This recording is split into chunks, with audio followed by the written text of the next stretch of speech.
Capítulo 16.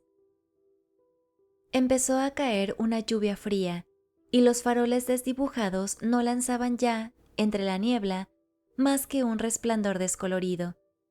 Era el momento en que cerraban los establecimientos públicos, y hombres y mujeres todavía reunidos delante de sus puertas empezaban a desperdigarse. Del interior de algunas de las tabernas brotaban aún horribles carcajadas. En otras, los borrachos discutían y gritaban. Casi tumbado en el coche de punto, el sombrero calado sobre la frente, Dorian Gray contemplaba con indiferencia la sórdida abyección de la gran ciudad, y de cuando en cuando se repetía las palabras que Lord Henry le había dicho el día que se conocieron. Curar el alma por medio de los sentidos, y los sentidos por medio del alma. Sí, ese era el secreto. Dorian Gray lo había probado con frecuencia y se disponía a volver a hacerlo. Había fumaderos de opio donde se podía comprar el olvido, antros espantables donde se podía destruir el recuerdo de los antiguos pecados, con el frenesí de los recién cometidos.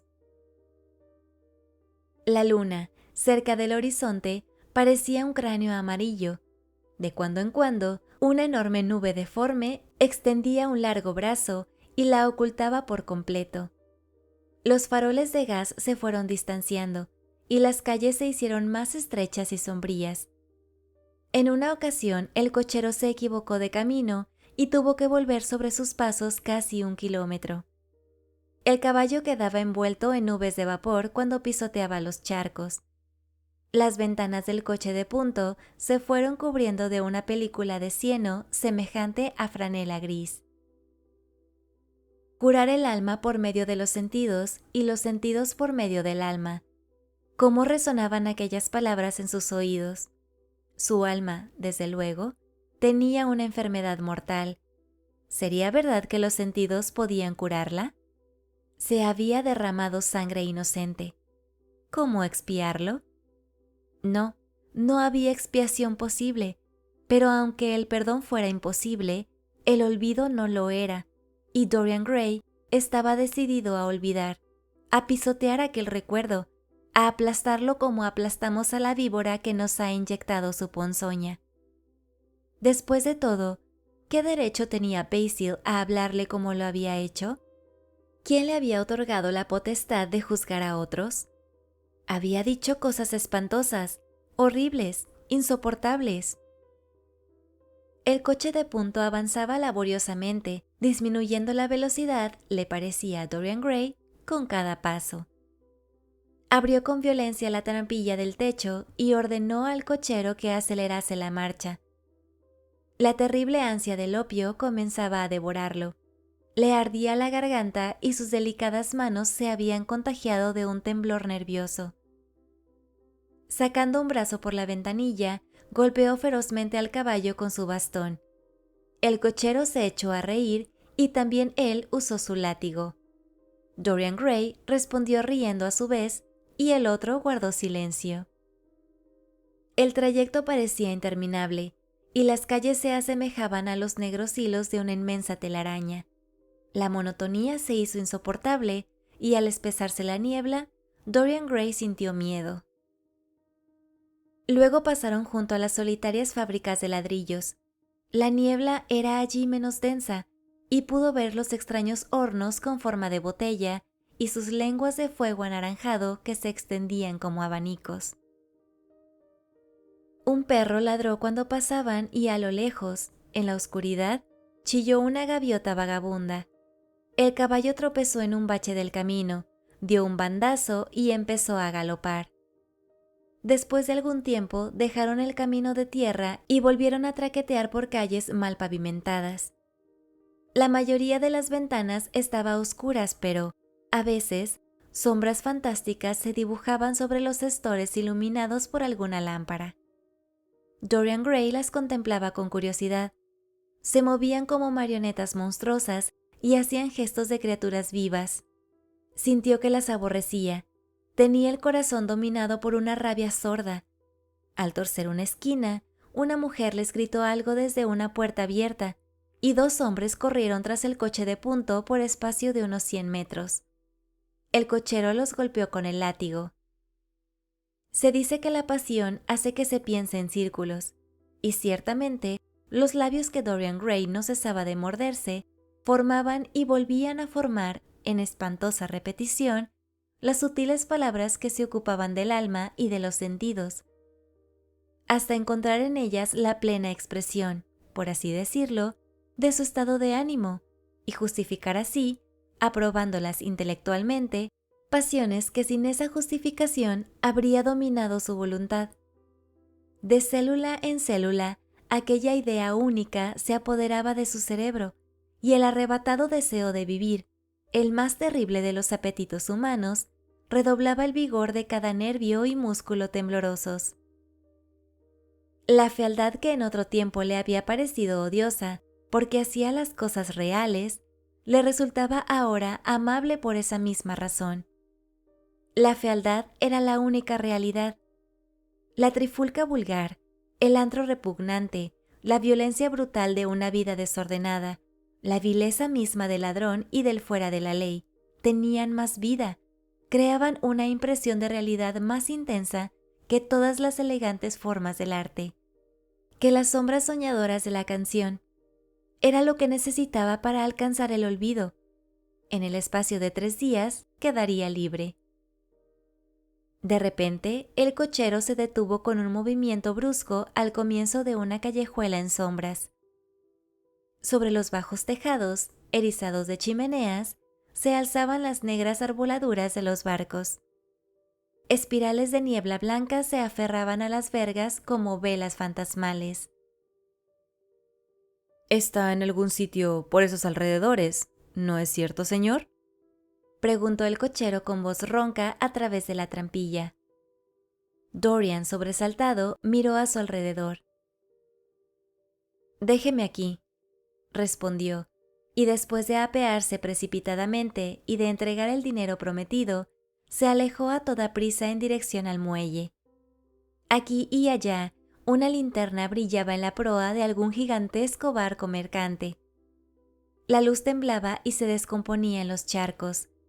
De un vapor a punto de partir que avivaba el fuego para aumentar la presión de la caldera, salía un resplandor rojo. El suelo resbaladizo parecía un impermeable húmedo. Dorian Gray apresuró el paso hacia la izquierda, volviendo la cabeza de cuando en cuando para comprobar si alguien lo seguía. 7 u 8 minutos después, llegó a una casita destartalada, encajonada entre 2 lúgubres fábricas. En una de las ventanas del piso superior brillaba una luz. Se detuvo ante la puerta y llamó de una manera peculiar. Al cabo de algún tiempo oyó pasos en el corredor y luego el deslizarse de un cerrojo. La puerta se abrió sin ruido y Dorian Gray entró sin decir una sola palabra a la deforme criatura rechoncha que se aplastó contra la pared en sombra para darle paso. Al final del vestíbulo colgaba una andrajosa cortina verde, agitada y estremecida por el golpe de viento que siguió a Dorian Gray desde la calle. Apartándola, penetró en una habitación alargada y de techo bajo, que daba la impresión de haber sido, en otro tiempo, una sala de baile de tercera categoría. Sobre las paredes ardían, silbantes, mecheros de gas, cuya imagen, apagada y deforme, reproducían otros tantos espejos, negros de manchas de moscas. Los reflectores grasientos de estaño ondulado, colocados detrás, los convertían en temblorosos discos de luz. El suelo estaba cubierto de serrín ocre, que a fuerza de pisarlo, se había transformado en barro, manchado, además, por oscuros redondeles de bebidas derramadas. Algunos malayos, acurrucados junto a una pequeña estufa de carbón de leña, jugaban con fichas de hueso y enseñaban unos dientes muy blancos al hablar. En un rincón, la cabeza escondida entre los brazos, un marinero se había derrumbado sobre una mesa y junto al bar chillonamente pintado, que ocupaba uno de los laterales de la habitación, Dos mujeres ojerosas se burlaban de un anciano que se sacudía las mangas de la chaqueta con expresión de repugnancia. «Cree que le atacan hormigas rojas», rió una de ellas cuando Dorian Gray pasó a su lado. El anciano la miró aterrorizado y empezó a gemir. Al fondo de la habitación, una escalerita conducía a una habitación oscura. Mientras Dorian se apresuraba a ascender los 3 desvencijados escalones, el denso olor del opio le asaltó. Respiró hondo y las aletas de la nariz se le estremecieron de placer. Al entrar, un joven de lisos cabellos rubios que, inclinado sobre una lámpara, encendía una larga pipa muy fina, miró en su dirección y le saludó, titubeante, con una inclinación de cabeza. ¿Tú aquí, Adrian?, murmuró Dorian. ¿Dónde quieres que esté?, respondió el otro apáticamente. Todos mis amigos me han retirado el saludo. Creía que habías dejado Inglaterra. Darlington no hará nada contra mí. Mi hermano acabó por pagar la deuda. George tampoco me dirige la palabra. Me tiene sin cuidado. Añadió con un suspiro. Mientras esto no falte, no se necesitan amigos. Creo que tenía demasiados. El rostro de Dorian Gray se crispó un instante. Luego contempló las grotescas figuras que yacían sobre los mugrientos colchones en extrañas posturas. Los miembros contorsionados, las bocas abiertas, las miradas perdidas y los ojos vidriosos le fascinaban. Sabía en qué extraños paraísos se dedicaban al sufrimiento y qué tristes infiernos le enseñaban el secreto de alguna nueva alegría. Eran más afortunados que él, prisionero de sus pensamientos. La memoria, como una horrible enfermedad, le devoraba el alma. De cuando en cuando le parecía ver los ojos de Basil Hallward que lo miraban. Comprendió, sin embargo, que no podía quedarse allí. La presencia de Adrian Singleton le perturbaba. Quería estar en un lugar donde nadie supiera quién era. Quería huir de sí mismo. Me voy al otro sitio, dijo, después de una pausa. ¿En el muelle? Sí. Esa gata loca estará allí con toda seguridad. Aquí ya no la admiten. Dorian se encogió de hombros. Estoy harto de mujeres que me quieren. Las mujeres que odian son mucho más interesantes. Además, la mercancía es allí mejor. Más o menos la misma cosa. Yo la prefiero. Ven a beber algo. Necesito una copa. No quiero nada, murmuró el joven. Da lo mismo. Adrian Singleton se levantó con aire cansado y siguió a Dorian Gray hasta el bar. Un mulato, con un turbante hecho jirones y un largo abrigo mugriento, les obsequió con una mueca espantosa a manera de saludo mientras colocaba ante ellos una botella de brandy y 2 vasos. Las mujeres se acercaron y empezaron a parlotear. Dorian les volvió la espalda y dijo algo en voz baja a su acompañante. Una sonrisa tan retorcida como un kris malayo se paseó por el rostro de una de las mujeres. «¡Qué orgullosos estamos esta noche!», fueron sus burlonas palabras. «Por el amor de Dios, no me dirijas la palabra», exclamó Dorian, golpeando el suelo con el pie. «¿Qué es lo que quieres? ¿Dinero? Aquí lo tienes, pero no vuelvas a dirigirme la palabra». En los ojos de la mujer, embrutecidos por el alcohol, aparecieron por un momento 2 destellos rojos, pero volvieron a apagarse enseguida, dejándolos otra vez muertos y vidriosos. Luego sacudió la cabeza y con dedos avarientos recogió las monedas del mostrador. Su compañera la contempló con envidia. «Es inútil», suspiró Adrian Singleton. «No tengo ganas de volver. ¿Qué más da? Estoy muy bien aquí». Me escribirás si necesitas algo, ¿de acuerdo?, dijo Dorian después de una pausa. Quizá. Buenas noches, entonces. Buenas noches, respondió el joven, volviendo a subir los escalones mientras se limpiaba la boca reseca con un pañuelo. Dorian se dirigió hacia la puerta con una expresión dolorida en el rostro. Cuando apartaba la cortina verde, una risa espantosa salió de los labios pintados de la mujer que habían recogido las monedas. ¡Ahí va el protegido del diablo!, exclamó con voz ronca entre dos ataques de hipo. Maldita seas, respondió Dorian. No me llames eso. La mujer chasqueó los dedos. Príncipe azul, es lo que te gusta que te llamen, ¿no es eso?, le gritó mientras salía. El marinero adormilado se levantó de un salto al oír a la mujer y miró con ojos enloquecidos a su alrededor. El sonido de la puerta al cerrarse llegó hasta sus oídos y salió precipitadamente como en persecución de alguien.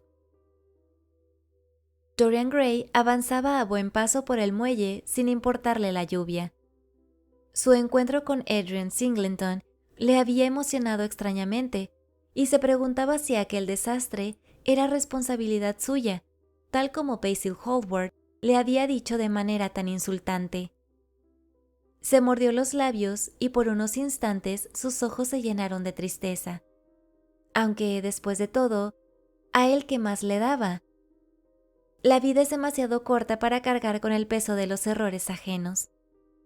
Cada persona gastaba su propia vida y pagaba su precio por vivirla. Lo único lamentable era que por una sola falta hubiera que pagar tantas veces, que hubiera, efectivamente, que pagar y volver a pagar y seguir pagando. En sus tratos con los seres humanos, el destino nunca cerraba las cuentas. Hay momentos, nos dicen los psicólogos, en los que la pasión por el pecado, o por lo que el mundo llama pecado, domina hasta tal punto nuestro ser, que todas las fibras del cuerpo, al igual que las células del cerebro, no son más que instinto con espantosos impulsos. En tales momentos, hombres y mujeres dejan de ser libres. Se dirigen hacia su terrible objetivo como autómatas. Pierden la capacidad de elección y la conciencia queda aplastada o, si vive, lo hace para llenar de fascinación la rebeldía y dar encanto a la desobediencia. Cuando aquel espíritu poderoso, aquella perversa estrella de la mañana cayó del cielo, lo hizo como rebelde, insensible, sin otra meta que el mal, contaminando el espíritu y el alma hambrienta de rebeldía. Dorian Gray se apresuró, acelerando el paso a medida que avanzaba. Pero en el momento en que se desviaba con el fin de penetrar por un pasaje oscuro, que con frecuencia le había servido de atajo para llegar al lugar donde se dirigía, sintió que lo sujetaban por detrás, y antes de que tuviera tiempo para defenderse, se vio arrojado contra el muro, con una mano brutal apretándole la garganta. Luchó desesperadamente y con un terrible esfuerzo logró liberarse de la creciente presión de los dedos. Pero un segundo después oyó el chasquido de un revólver y vio el brillo de un cañón que le apuntaba directamente a la cabeza, así como la silueta imprecisa del individuo bajo y robusto que le hacía frente. ¿Qué quiere?, jadeó. Estése quieto, dijo el otro. Si se mueve, disparo. Ha perdido el juicio. ¿Qué tiene contra mí? Usted destrozó la vida de Sybil Vane, fue la respuesta.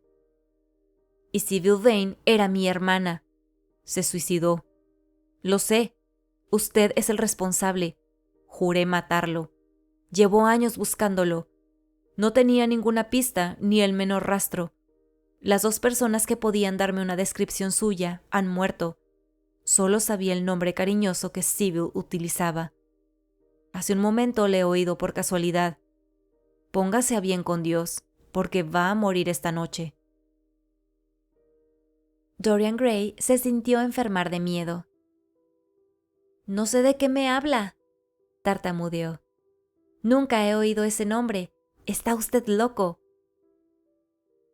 «Más le vale confesar su pecado, porque va a morir, tan cierto como que me llamo James Vane».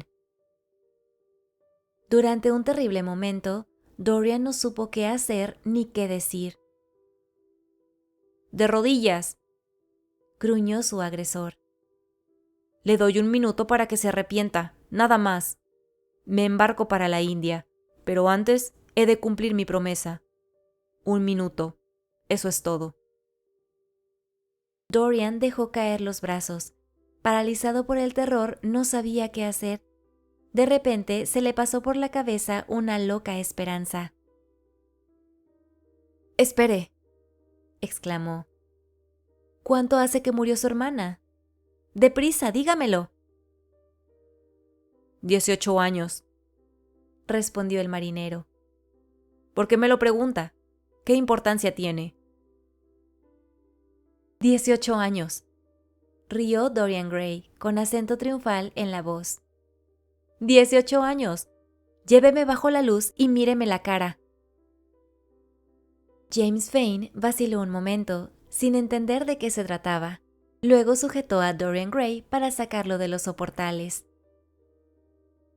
Si bien la luz, por la violencia del viento, era débil y temblorosa, le permitió de todos modos comprobar el espantoso error que, al parecer, había cometido, porque el rostro de su víctima poseía todo el frescor de la adolescencia, la pureza sin mancha de la juventud. Apenas parecía superar las 20 primaveras, la edad que tenía su hermana, si es que llegaba, cuando él se embarcó por vez primera, hacía ya tantos años. Sin duda, no era aquel el hombre que había destrozado la vida de Sybil. James Vane aflojó la presión de la mano y dio un paso atrás. «Dios mío», exclamó, «y me disponía a matarlo». Dorian Gray respiró hondamente. «Ha estado usted a punto de cometer una terrible equivocación», dijo mirándolo con severidad. «Que le sirva de escarmiento para no tomarse la justicia por su mano». «Perdóneme», murmuró el otro. «Estaba equivocado. Una palabra oída en ese maldito antro ha hecho que me confundiera». «Será mejor que vuelva a casa y abandone esa arma. De lo contrario, tendrá problemas», dijo Dorian Gray, dándose la vuelta y alejándose lentamente calle abajo. James Vane, horrorizado, inmóvil en mitad de la calzada, empezó a temblar de pies a cabeza. Poco después, una sombra oscura que se había ido acercando sigilosamente pegada a la pared, salió a la luz y se le acercó con pasos furtivos. El marinero sintió una mano en el brazo y se volvió a mirar sobresaltado. Era una de las mujeres que bebían en el bar. «¿Por qué no lo has matado?», le susurró, acercando mucho el rostro ojeroso al de James. «Me di cuenta de que lo seguías cuando saliste corriendo de casa de Dali. Pobre imbécil, tendrías que haberlo matado. Tiene mucho dinero y es lo peor de lo peor». «No es el hombre que busco», respondió James Vane. «Y no me interesa el dinero de nadie. Quiero una vida. Quien yo busco anda cerca de los 40. Ese que he dejado ir es poco más que un niño. Gracias a Dios no me he manchado las manos con su sangre». La mujer dejó escapar una risa amarga. «Poco más que un niño», repitió con voz burlona. «Pobrecito mío, hace casi 18 años que el príncipe azul hizo de mí lo que soy». «Mientes», exclamó el marinero. La mujer levantó los brazos al cielo. «Juro ante Dios que te digo la verdad», exclamó. «¿Ante Dios?». «Que me quede muda si no es cierto. Es el peor de toda la canalla que viene por aquí. Dicen que vendió el alma al diablo por una cara bonita. Hace casi 18 años que lo conozco. No ha cambiado mucho desde entonces. Yo, en cambio, sí». añadió con una horrible mueca. ¿Me juras que es cierto? Lo juro. Las dos palabras salieron como un eco ronco de su boca hundida. Pero no le digas que lo he denunciado, gimió. Le tengo miedo. Dame algo para pagarme una cama esta noche. James Vane se apartó de ella con una imprecación y corrió hacia la esquina de la calle, pero Dorian Gray había desaparecido. Cuando volvió la vista, tampoco encontró a la mujer.